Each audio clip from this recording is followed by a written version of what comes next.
de Jesus. Aleluias. Mais uma sexta-feira profética na casa do Senhor. Para nós é motivo de muita alegria. Vamos orar para que o Senhor venha, aleluia,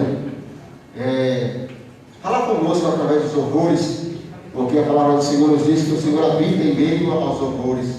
E nós iremos adorar o Senhor esta noite. Por isso, venhamos nos esforçar, porque muitas vezes o cansaço físico da semana tenta nos impedir de adorar a Deus, né? Às vezes as preocupações, os problemas que nós enfrentamos, tenta roubar a nossa ligação com o nosso Deus. Mas nessa noite queremos dar o melhor em nome do Senhor Jesus. Senhor nosso Deus e nosso Pai, aqui está o ministério de louvor, ó Deus. Eu peço que a tua unção, que a tua graça, meu Deus maravilhoso, venha estar sobre a vida dos teus filhos, ó Pai.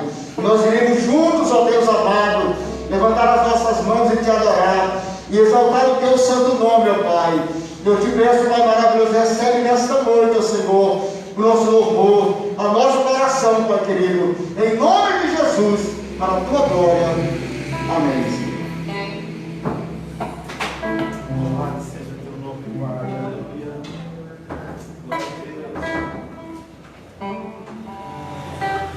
A paz do Senhor, igreja. Amém. Vamos louvar o Senhor essa noite. Glória a Deus. Nós estamos felizes essa noite. Amém. Nós vamos louvar, glorificar e enaltecer o nome do Senhor, porque Ele é digno de toda honra e de todo louvor. Amém? Sim, meu Deus. Aleluia. Glória a Deus. Nós vamos louvar o Senhor com louvor. Todavia me alegrarei, ainda que a figueira não floresça, ainda que não haja fruto na vide, ainda que estejamos na pandemia, temos que nos alegrar na presença do Senhor, porque Ele é um Deus bom, Ele é um Deus poderoso. Amém. Ele nos guardar, nos livrar, e Ele é digno de toda honra e de todo louvor. Amém? Amém.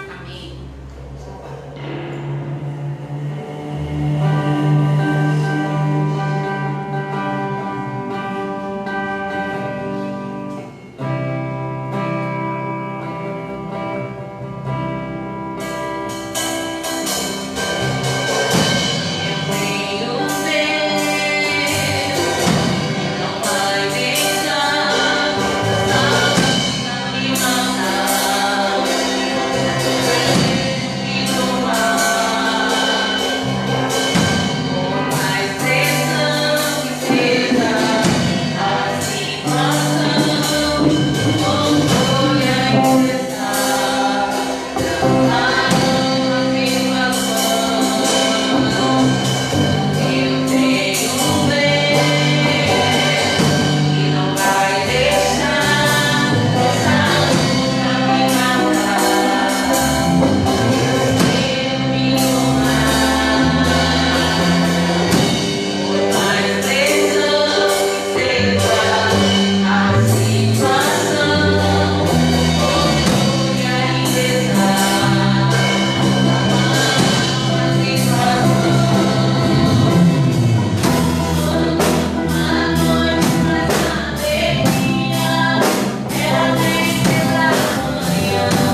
Senhor, por estarmos aqui, Senhor, na tua casa, louvando e agradecendo o teu nome. Obrigada, Senhor. Oh, meu Deus, muito obrigada, Senhor, pelas bênçãos que o Senhor tem dado ao teu povo.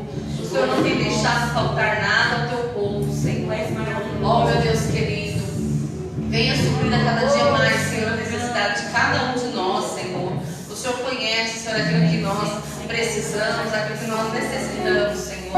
Oh, meu Senhor, muito obrigada, porque o Senhor é um Deus bondoso, é um Deus zeloso, Senhor, que não abandona o seu povo. O Senhor cuida de nós em cada detalhe, Senhor. Nós te agradecemos, Senhor, como prova da nossa gratidão, ó Deus. Nós vamos, Senhor, ofertar por casa, porque se nós temos é porque primeiramente o Senhor nos deu. E eu te agradeço, ó Deus, por cada vida, por cada irmão, Senhor, que contribui nesta obra, para que essas portas continuem abertas, ó Deus, proclamando o teu evangelho, anunciando as boas novas da salvação. Ó, meu Senhor, todas essas bênçãos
Cumprimento a todos com a paz do Senhor Jesus. Peço que os irmãos abram suas Bíblias no livro de Neemias, no capítulo de número 1. Glória a Deus.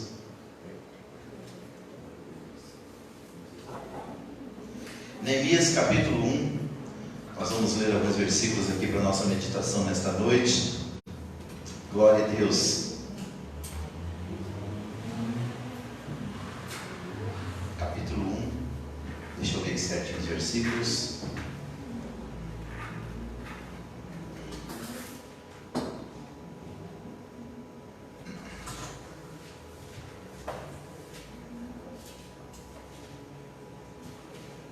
Neemias capítulo 1.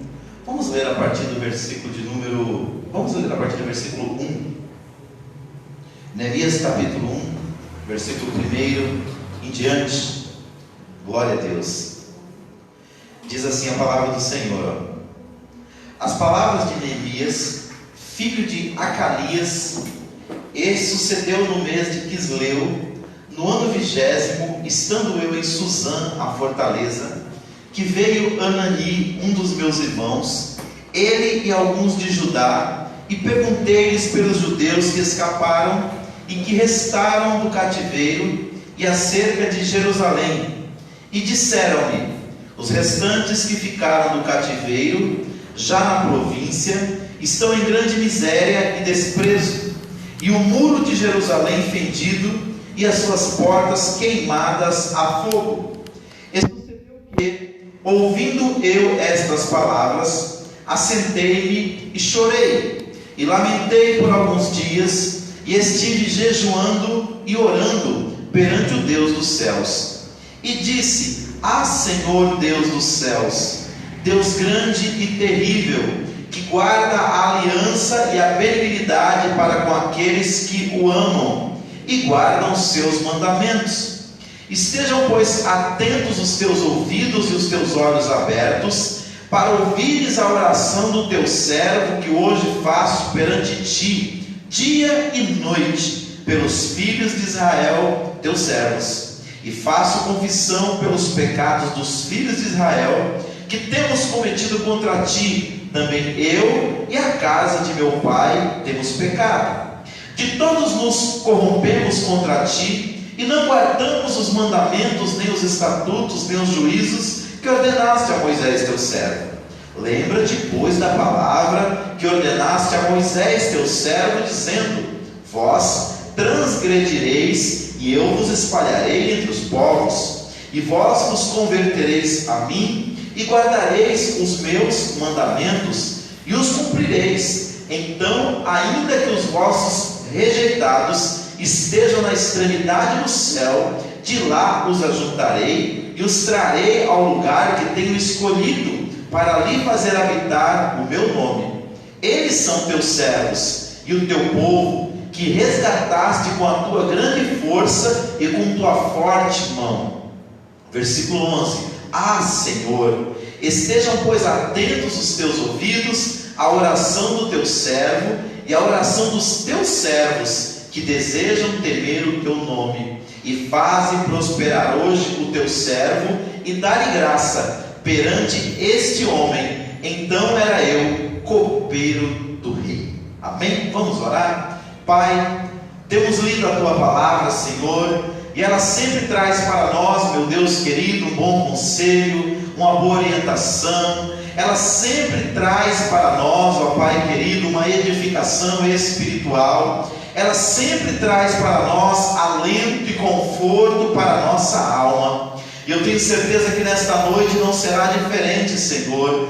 Guia-nos pela tua palavra, tanto nós que estamos aqui reunidos, meu Deus, na igreja, como aqueles que estão nos acompanhando pelas redes sociais, ou que vão depois ver este vídeo, Senhor, para a sua edificação. Eu te peço em nome de Jesus, Senhor, fala, Senhor querido, conosco, porque o salmista Davi expressou dizendo que a tua palavra é lâmpada para os nossos pés e é luz para o nosso caminho. Precisamos dela para nos guiarmos na verdade, Senhor, e para não nos desviarmos dos teus estatutos e do melhor caminho que o Senhor sempre tem para nós. Por isso, nesta noite eu oro, agradecido pela oportunidade de falar a tua palavra e pela vida dos teus filhos, Senhor, que vão receber a mensagem do teu coração para o coração deles. É o que eu te peço nesta noite e já te agradeço no nome de Jesus. Amém. Queridos, eu gostaria de falar para os irmãos nesta noite em cima do seguinte tema: como agir nos momentos cruciais da vida. E o que seriam momentos cruciais? Eu costumo dizer que na vida nós temos oportunidades que elas são únicas. Elas passam uma vez. A gente tem um ditado, quando você vai às vezes trocar uma peça do carro, e quando a peça é um pouco antiga, os mecânicos costumam dizer: olha rapaz, essa peça aí é mosca branca, ou seja, é quase impossível de encontrar. E na nossa vida nós temos alguns momentos que são assim, são momentos cruciais, são oportunidades únicas. Você abraçou, bênção. Você perdeu, dificilmente você vai ter outra. E são momentos também decisivos, porque são situações que irão influenciar profundamente as nossas vidas. Aquela decisão, aquela escolha que a gente fizer, ela vai afetar positivamente ou negativamente a nossa vida, por muitos anos. Às vezes, em alguns casos, como a Bíblia diz, isso vai reverberar até na eternidade. Porque a Bíblia diz assim: o que o homem plantar, isso ele vai o quê? Colher.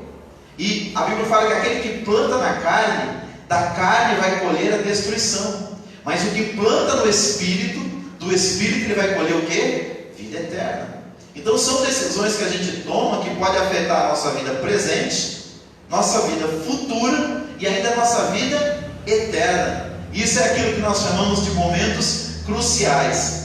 E quando nós falamos dessas situações que irão influenciar profundamente a nossa vida, nós estamos falando de circunstâncias onde a nossa atitude transformará radicalmente o nosso futuro, e não só o nosso futuro, mas o futuro também das pessoas que nós amamos. Porque geralmente é assim: as nossas decisões, as nossas escolhas, as nossas atitudes, raramente elas afetam só a gente. Elas sempre salpicam em alguém, seja para o bem ou seja para o mal. O quadro que nós acabamos de ler aqui do livro do profeta Neemias, ele fala justamente sobre isso. Neemias foi um homem muito usado por Deus no período do pós-cativeiro. Israel tinha passado 70 anos no cativeiro da Babilônia por causa da idolatria.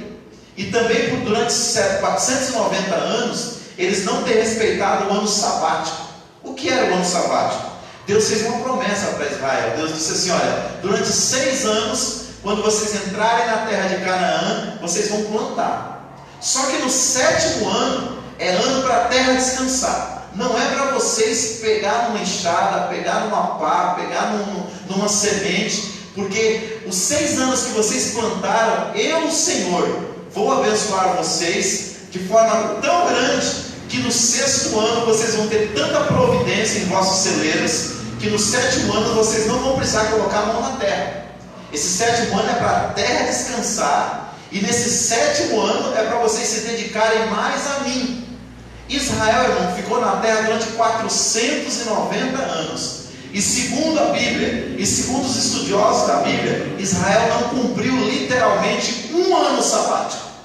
Então, depois de 490 anos na terra, o que Deus fez? Por causa da idolatria e por causa de desrespeitar o ano sabático, Deus levou Israel. Na verdade, já não era mais nem Israel, era só 2 tribos, porque 10 tribos, 100 anos antes, já tinham ido para o cativeiro. Essas 2 tribos foram para o cativeiro, mas Deus disse: vocês vão ficar 70 anos, que são os 70 anos que vocês não deixaram a terra descansar. Depois disso vocês voltam.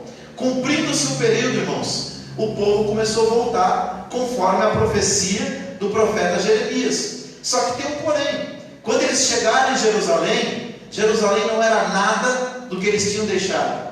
A cidade tinha sido destruída, queimada, o templo tinha sido destruído, os muros tinham sido destruídos, e a cidade estava numa verdadeira miséria. Então, que quadro que nós temos aqui? Quando nós lemos esse texto, nós vemos um homem chamado Anani, que era um dos conterrâneos, da mesma terra de Neemias, que foi até a Pérsia, onde estava Neemias como copeiro. E ele interrogou ele, querendo saber o que tinha acontecido lá, como estava a terra depois de tanto tempo. E o quadro que ele traçou foi um quadro muito caótico. Ele disse assim: os restantes que ficaram no cativeiro, já na província, estão em grande miséria e desprezo. O muro de Jerusalém fendido e as suas portas queimadas a fogo. Ou seja, ele mostrou um quadro muito triste para Neemias. Só que o interessante, irmãos, que Deus não faz nada sem propósito. O rei Artaxerxes era o rei mundial nessa época, ele era o imperador. E Deus colocou Neemias, um judeu, como uma das pessoas de maior confiança do rei. Ele colocou Neemias do lado do rei Artaxerxes, para que ele pudesse intervir na situação de Israel. Mas para ele agir, ele precisava de um intermediário. E esse intermediário quem era? O copeiro Neemias. O copeiro era uma pessoa que provava a bebida e a comida do rei, para que o rei não fosse envenenado. Naquela época era muito comum haver os golpes de estados. E nesses golpes, o que eles faziam? Eles costumavam envenenar a bebida ou a comida do rei. Então o copeiro ele supervisionava todo o processo, desde a colheita do mantimento, desde o preparo do mantimento, até aquilo ser colocado na mesa do rei. Então havia uma preocupação de Neemias em não deixar o rei ser envenenado.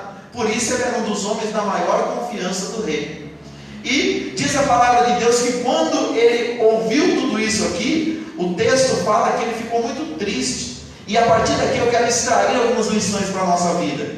Porque Neemias estava no local certo, com uma oportunidade diante dele, só que ele precisava usar dessa oportunidade com sabedoria. Porque era um momento o quê? Crucial. Uma palavra errada na frente de um rei naquela época, o homem poderia perder a vida. Uma palavra errada, a situação que estava ruim poderia piorar. E vamos trazer isso para a nossa realidade.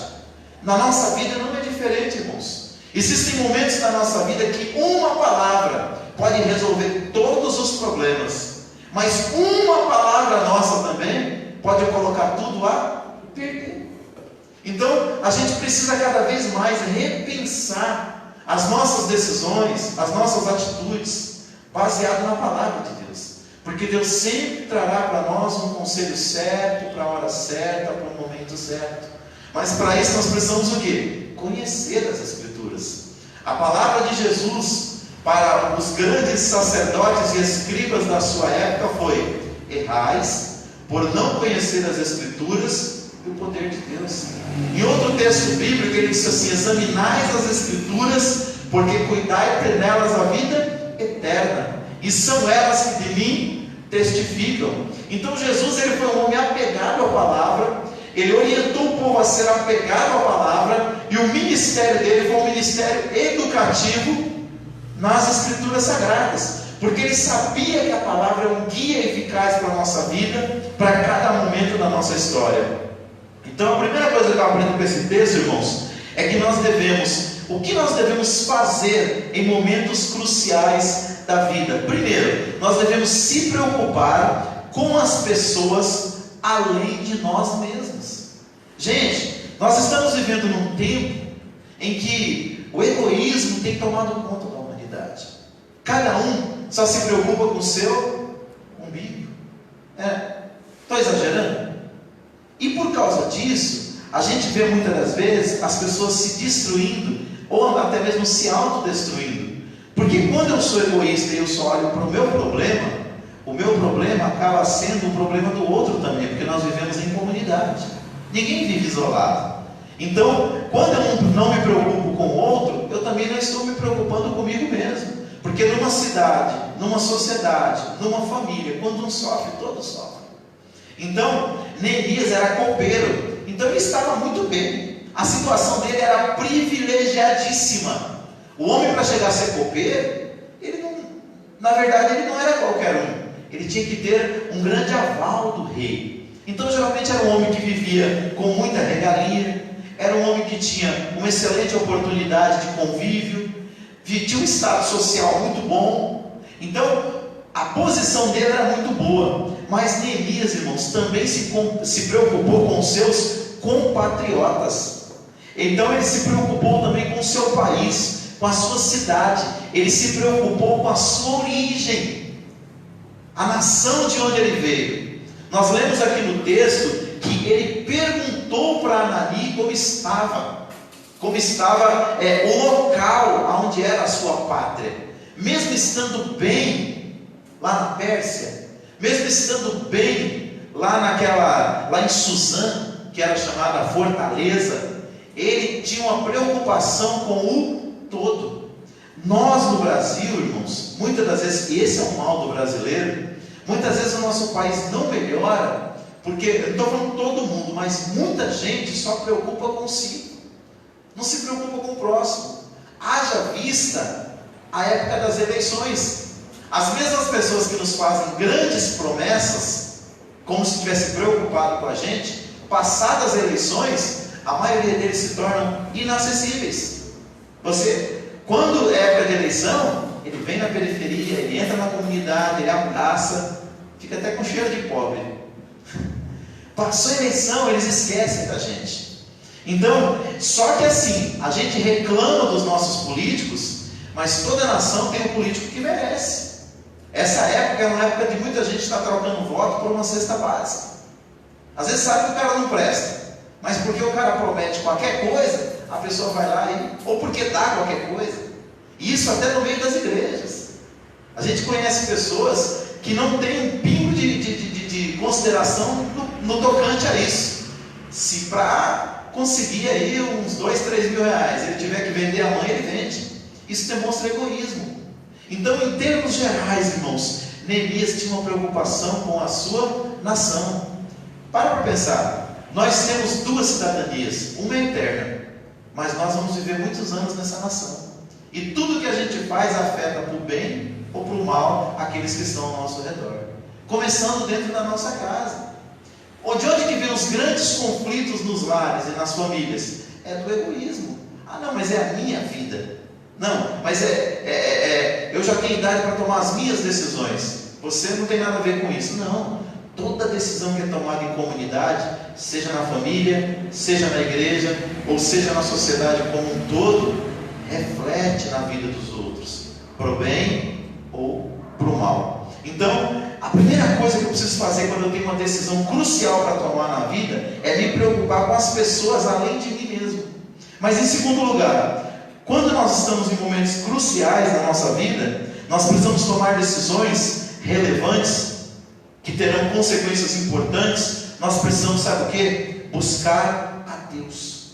Do versículo 4 até o versículo de número 11, você vai encontrar Neemias, sabe fazendo o que? Orando, buscando a Deus. Olha as expressões que aparecem no texto. Primeiro fala que ele se assentou, ou seja, ele parou o que estava fazendo para refletir. É isso que significa o assentar dele. Segundo, ele lamentou, ele disse assim: eu lamentei, ou seja, ele reconheceu e aceitou a realidade.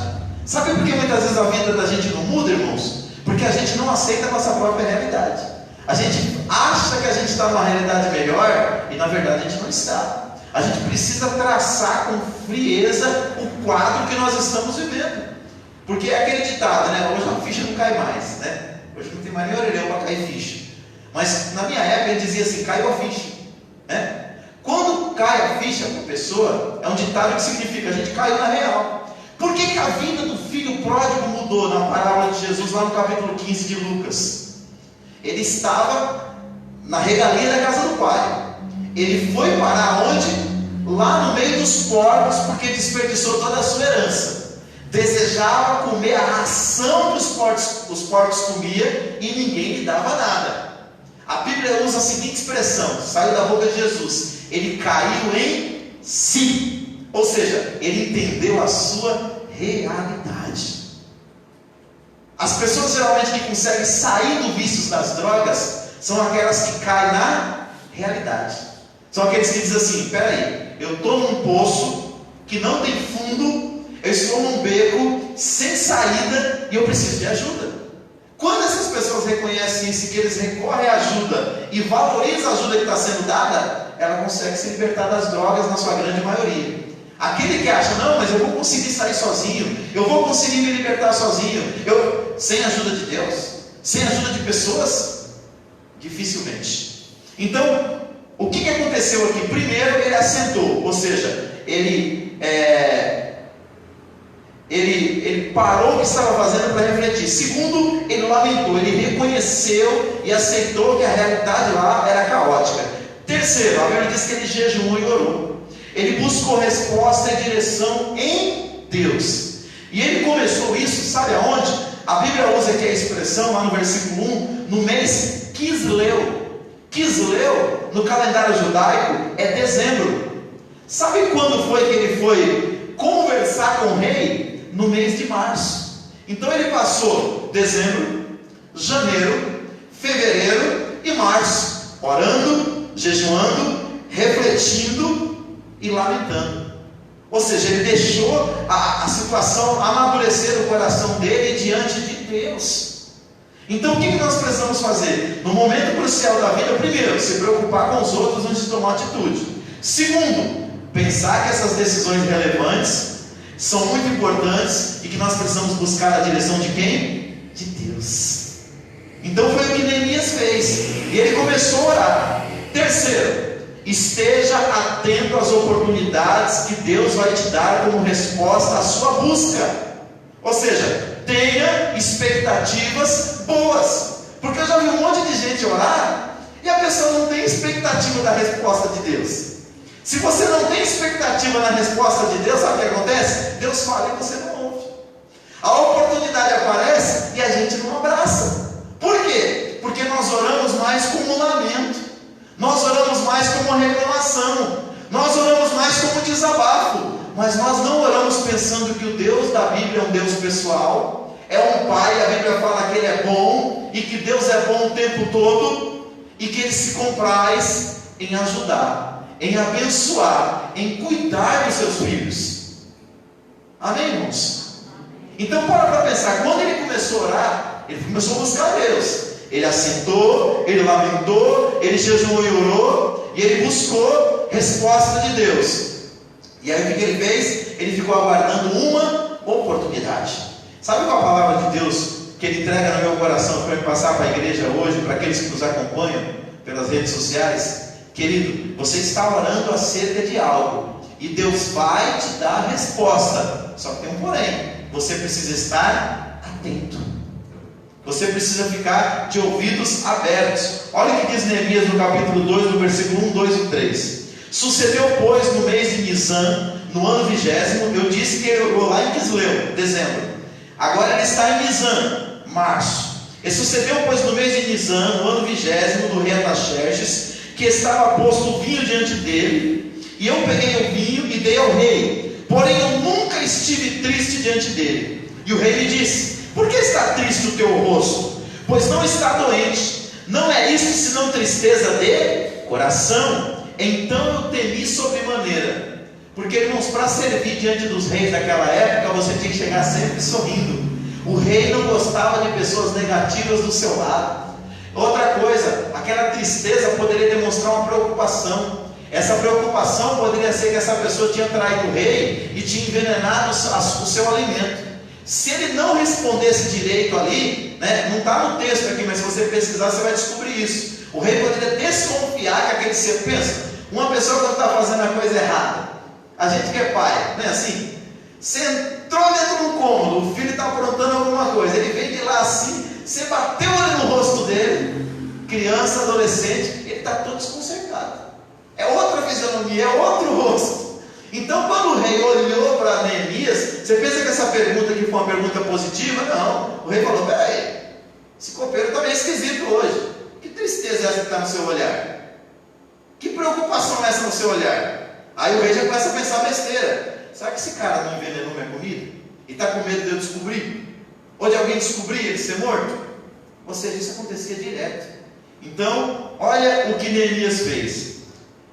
Então temi sobremaneira. Ele sabia que se a resposta fosse errada, ele, acabou. Versículo 3: E disse ao rei: Viva o rei para sempre. Como não estaria triste o meu rosto, estando a cidade, o lugar do sepulcro de meus pais, assolados, e tendo sido consumidas as suas portas a fogo? Então, irmãos, o que ele fez aqui? Ele pensou bem antes dele dar uma resposta. Mas tem um porém. Ele já estava 3 vezes o quê? Orando e jejuando. Então, irmãos, vai tomar uma decisão importante na vida? Jejum, oração, joelho no chão, busca Deus, medita na palavra. Se a palavra de Deus já diz que não pode, irmão, não adianta nem conversar com Deus. A Bíblia já proibiu, não é verdade? Nós demos uma aula aqui uns dias atrás sobre julgo desigual. Você precisa orar sobre um julgo desigual? Não. A Bíblia já está dizendo que está errado. Você vai pegar uma coisa do outro, precisa orar sobre isso? Não. A Bíblia diz que é do outro, é do outro. Ou seja, sempre que você quebrar um princípio bíblico consciente, é desobediência, é rebeldia. Mas coisas que a gente não sabe da nossa vida, do futuro, que a gente não sabe se é certo, se é errado, joelho no chão. Vamos falar com Deus. Se ainda falando com Deus a gente pode errar, imagina se a gente não falar com Ele. 4º lugar, vai tomar decisões em momentos cruciais da vida.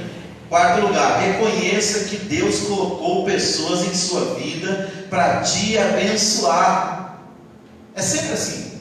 Quando Deus quer abençoar alguém, Ele usa outro alguém.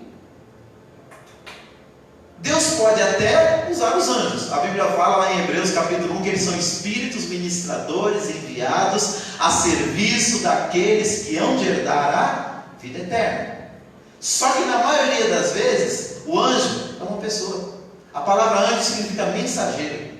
Muitas das vezes, ou na maioria das vezes, tanto na Bíblia como na história, como na nossa vida, para Deus nos abençoar, para Deus abençoar uma pessoa, Ele vai usar outra pessoa. Então, nesse caso, reconheça que Deus colocou pessoas em sua vida para te abençoar. Honre-as de 2 maneiras: com palavras e com atitudes. Olha os versículos 4, 5 e 6 do capítulo 2, que diz assim, E o rei me disse: Que me pedes agora? Então orei ao Deus do céu e disse: Ó rei, se é do agrado do rei, se o teu servo é aceito em tua presença, olha o jeito que ele falou, olha que cuidado, peço-te que me envies ajudar a cidade dos sepulcros dos meus pais, para que eu a reedifique. Versículo número 6: Então o rei me disse, estando a rainha sentada junto a ele: Quanto durará a tua viagem e quando voltarás? E aprove ao rei enviar-me, apontando-lhe eu um certo tempo. Queridos, presta atenção aqui. Observe que a resposta, o que ele disse? Se é do agrado do rei, se o teu servo for aceito. Quem são essas pessoas, irmãos, que Deus coloca na nossa vida para nos abençoar e que a gente deve honrá-los? Primeiro são os nossos pais. Segundo, são parentes. Tem muita gente que nunca foi cuidado por um pai e pela mãe, mas tem um tio, tem uma tia, tem um primo, tem um irmão mais velho, tem um padrasto que faz um papel divino na vida dessa pessoa. O que eu tenho que fazer? Primeiro, reconhecer que Deus colocou essa pessoa para me abençoar. Segundo, honrar. E como é que eu honro, pastor Davi? Paulo disse lá em Romanos: a quem honra, honra. Eu honro com palavras, como esse homem fez aqui, e eu honro também com atitudes, né? Então, são pessoas mais velhas. Tem gente, irmãos, na minha vida, que nunca foi parente meu de sangue, mas que me ama tremendamente, e toda vez que eu tenho uma dificuldade, eu procuro essas pessoas para conversar. Tem um pastor amigo meu de muitos anos atrás, eu conheci ele em 98, fui congregar com ele em 2000, já não congregamos juntos há 17 anos, mas sempre que eu tenho alguma dificuldade, pastor Elvis Xisto, eu entro na casa dele e converso com ele. Só conversar com ele, missionário Isaías, às vezes ele nem me dá nenhum conselho, mas só desabafar com ele já me transmite uma paz, e ele ora por mim, e quando ele ora por mim, eu sempre sinto que eu estou sendo abençoado por Deus. Então, é uma pessoa mais velha que eu, são professores lá na escola, ou em algum curso que você fez, Ou até professores na vida, porque professor não é só aquele que tem uma cátedra. Professor é aquele que ensina, verdadeiros mestres que nos mostram caminhos, nos dão opções na vida que nós não conseguimos enxergar. Patrões, tem muita gente que, não, eu sou cristão agora, eu só honro as coisas de Deus. Amigo, quantos patrões no Brasil e no mundo que Deus tem usado para a gente trazer o pão de cada dia para a nossa casa? Ah, mas meu patrão é um ladrão. Opa, cuidado, você tem prova? Você viu? Se a gente não viu e a gente não tem prova, irmão, a gente não pode acusar ninguém. A Bíblia fala para tomar cuidado com o juízo temerário, capítulo 7, versículo 1 de Mateus. Pelo contrário, a Bíblia diz para nós servirmos os nossos patrões como se nós estivéssemos servindo ao próprio Deus.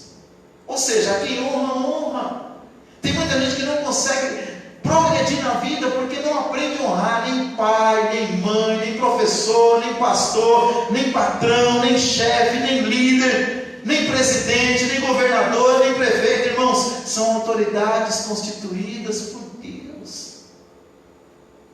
Que a gente reconheça isso. É o caminho muitas das vezes para a gente ser abençoado, né? Então, olhando para isso, nós olhamos para a Bíblia Sagrada e nós vemos que muitos exemplos disso, pessoas que foram tremendamente abençoados. Você vê o exemplo de José. José honrou o pai, honrou Potifar, honrou o carcereiro, honrou o faraó. E o resultado? Caiu no colo dele o governo do Egito. Se ele não fosse um homem que honrasse as autoridades, será que ele tinha recebido o que recebeu? Então, Josué foi chamado de servo de Moisés até o capítulo 24 do próprio livro de Josué. Moisés morreu no capítulo 1, mas Deus continuou chamando ele de servo de Moisés. No capítulo 24 de Josué, Deus começou a chamar Josué de meu servo. Deus promoveu ele. Mas por que promoveu? Porque a vida inteira dele, ele honrou aquele que Deus colocou como líder na sua vida. Então, vamos para o quinto tópico aqui para nós encerrarmos. Quinto, vai tomar uma decisão crucial na vida? Entenda que nos momentos cruciais, Deus colocará parceiros para te ajudar. Ou seja, não se isole, peça ajuda, construa parcerias. Nós não nos bastamos, irmãos. Tudo que nós somos é porque alguém nos ajudou a ser. Tudo.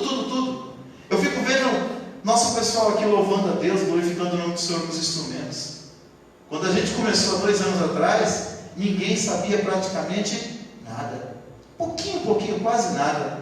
Aí nós trouxemos aqui 2 mestres para nos ensinar. Primeiro, o professor Rafael Benevides e, mais recentemente, o professor Leandro Gouveia. Irmãos, hoje eu olho o missionário Isaías tocando, a Franciele, o David, a Daísa, o Alex, o Rafael. A vida é assim.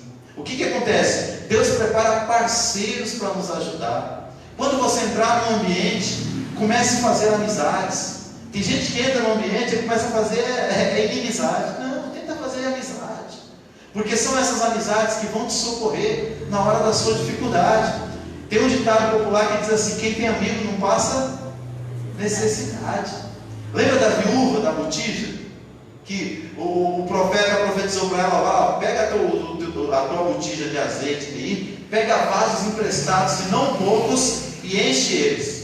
Vai colocando o azeite, aí entra você para casa com seus filhos. Você que estão querendo levar os seus filhos por causa da sua dívida, mas Deus está te dando a solução agora. Sabe o que ela fez? Ela foi atrás de parceiros, bateu na casa dos vizinhos e encheu a casa de vaso. Se ela fosse uma mulher briguenta, ranheta, você acha que ela tinha conseguido pelo menos uma latinha emprestada? Um copinho emprestado? Não tinha. Mas ela, como uma mulher que tinha amigos, encheram a casa dela de vaso. Talvez o amigo nem entende o seu propósito. Como acho que muita gente não entendeu. Você tem uma botija de azeite, para que você quer esse monte de vaso? Mas você é minha amiga, eu vou te ajudar. Querido, isso é a vida. Parcerias. A Bíblia diz aqui em Neemias capítulo 2, versículos 7, 8 e 9. Olha o que diz, Neemias capítulo 2, versículos 7, 8 e 9. Disse mais ao rei: se ao rei parece bem, deem-se-me cartas para os governadores da além do rio, para que me permitam passar até que chegue a Judá, como também uma carta para Asaf, guarda da floresta do rei, para que me dê madeira para cobrir as portas do paço da casa, para o muro da cidade, para a casa em que houver de entrar. e o rei me deu, segundo a boa mão de Deus sobre mim. Olha ele reconhecendo sempre Deus nos bastidores agindo, mas aqui tinha os parceiros também. E versículo 9: então fui aos governadores da além do rio e dei-lhes as cartas do rei, e o rei tinha enviado comigo capitães do exército e cavaleiros. O que é isso aqui, irmãos? É parceria. Então assim, nunca diga, eu só preciso de Deus.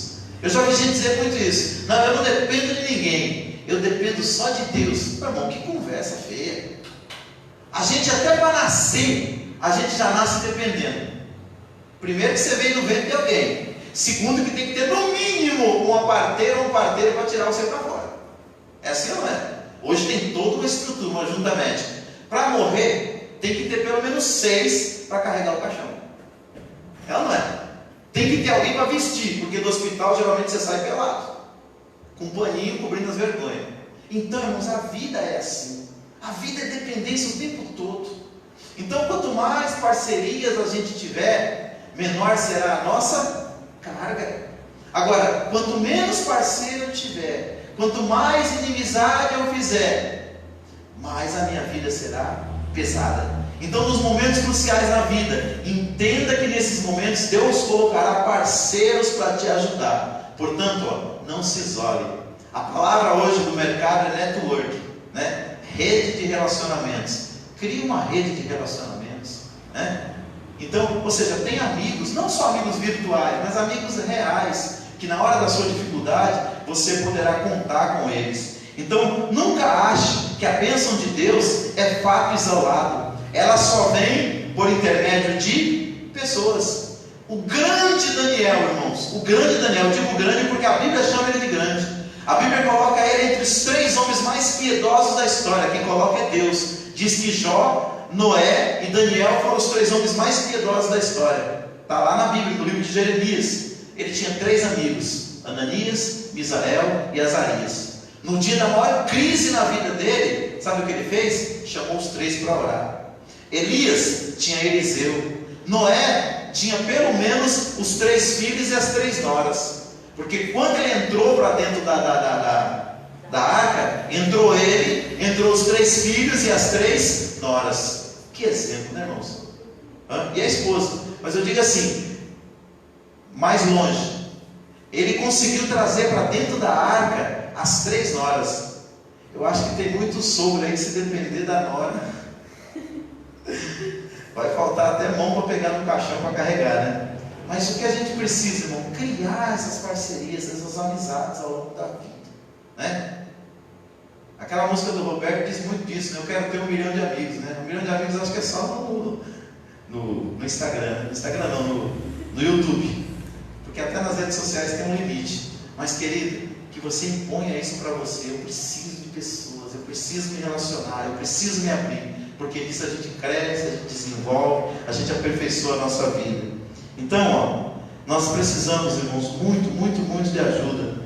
O próprio Neemias, quando ele chegou lá em Jerusalém, ele fez parceria com Zorobabel, Esdras e Josué. Neemias e Zorobabel cuidavam da parte civil, Esdras e Josué da parte religiosa. E ainda teve 2 profetas que ajudaram muito eles, Ageu e Zacarias. Então, irmãos, aqui temos pelo menos 6 grandes personagens do pós-cativeiro. É uma equipe com um propósito: reconstruir a cidade de Jerusalém. Então, irmãos, eu quero deixar como conclusão aqui o versículo 8 do capítulo 2 de Neemias, que diz assim: o grande segredo de tomar decisões nos momentos difíceis e cruciais da vida está aqui, é a boa mão de Deus sobre nós. Ou seja, atribua tudo a Ele. Olha o que ele diz lá, vou ler mais uma vez. Como também uma carta para Asaf, guarda da floresta do rei, para que me dê madeira para cobrir as portas do paço da casa, para o muro da cidade e para a casa que eu houver de entrar. E o rei me deu, segundo a boa mão de Deus sobre mim. Irmãos, Isaías capítulo 59, versículo 1 diz que a mão do Senhor não está encolhida para abençoar ou salvar. Seu ouvido não está gravado para não nos ouvir. Então a mão do Senhor está sobre nós. A mão do Senhor está sobre a nossa vida. Mas a gente precisa reconhecer isso. Reconhecer que tudo que a gente faz afeta diretamente e indiretamente a vida das pessoas. Que cada decisão nossa ou traz as pessoas para cima ou leva as pessoas para baixo. Ou fortalece ou enfraquece. Ou salva ou destrói. Então, irmãos, entenda, nós temos momentos cruciais na vida, e nesses momentos cruciais a minha oração é que Deus nos dê graça e sabedoria, sabedoria e graça, sabedoria para tomar a decisão e graça para suportar os reveses, porque Paulo também disse assim, se eu não me engano, na carta aos Coríntios, ele disse assim, uma grande porta se me abriu, mas há adversários. Muitas das vezes nós desistimos das portas que Deus abre, não é porque a porta não era boa, é porque os adversários são muitos e grandes. Então, se você, eu falei isso com um pastor amigo meu hoje, eu dando alguns conselhos para ele, eu disse, meu amigo, se você não perseverar, você nunca vai conseguir construir nada na vida. Tudo na vida é na base da perseverança. Deus abre porta, às vezes Deus não abre nem porta, Deus abre portais, e a gente entra por eles. Só que o que acontece? Por que a gente desiste? Porque os adversários aparecem. Então, existem adversários externos e adversários internos. Os externos é o inimigo, são as pessoas que às vezes não gostam da gente, porque tem gente que te ama de graça, agora tem gente que te odeia e te inveja de graça também. Agora, os piores inimigos não são os externos, são os internos, são aqueles que estão dentro de nós. É o desânimo, é a preguiça, é muitas das vezes a tristeza, a amargura, o rancor. Tudo isso são inimigos internos, mas todos eles, irmãos, podem ser vencidos pelo poder do nome de Jesus, pelo poder da graça de Deus e pelo poder do Espírito Santo. Amém?